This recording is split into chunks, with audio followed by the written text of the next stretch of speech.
Hey guys, welcome back. This is Eureka Math Squared, 4th grade, Module 5, Lesson 2. I am Mr. Much better than yesterday. That looks a lot better. Mr. Short. How's everyone doing? Hey, thanks. We're over 215 subscribers last I saw. So help me out there. We're getting there. We're getting there. I'm curious to see where we get by the end of the school year.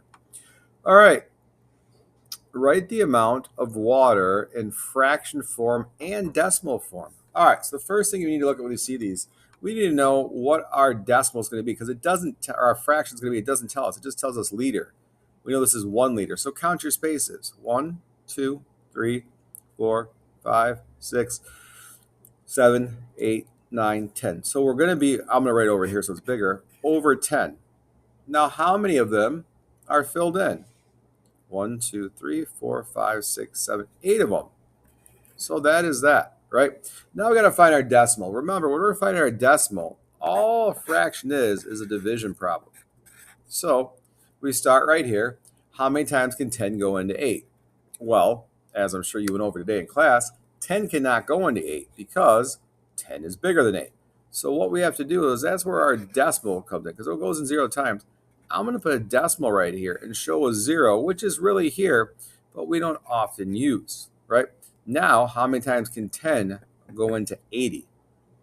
Well, 10 can go into 80 8 times.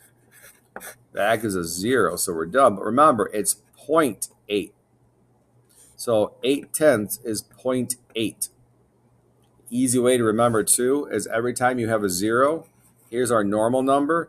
Every time we have a 0 and we're dividing, we take and move over 1 spot for the 0. So that decimal point is here to start. But because we have a 0, we're going to move that over 1. So now our decimal is really over there.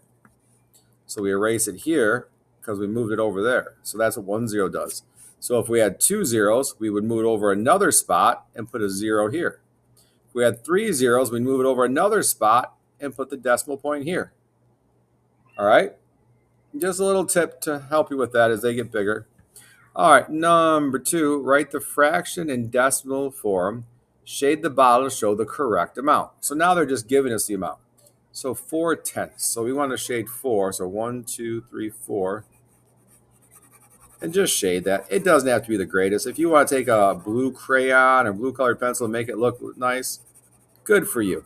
That's how I'm doing it today. And now we do our division again, right? 10, 4. 10 doesn't go into 4. Put our decimal, show the 0 that's really there. 10 into 40. 4 times, that's right. Leaves us with 0. So this is going to be 0.4. That's supposed to be a 0. All right. So down here, they just want you to show what is equal. Remember, we're going up to 10. So that first spot is tenths. The first decimal spot is tenths. So we know it's always going to be over 10.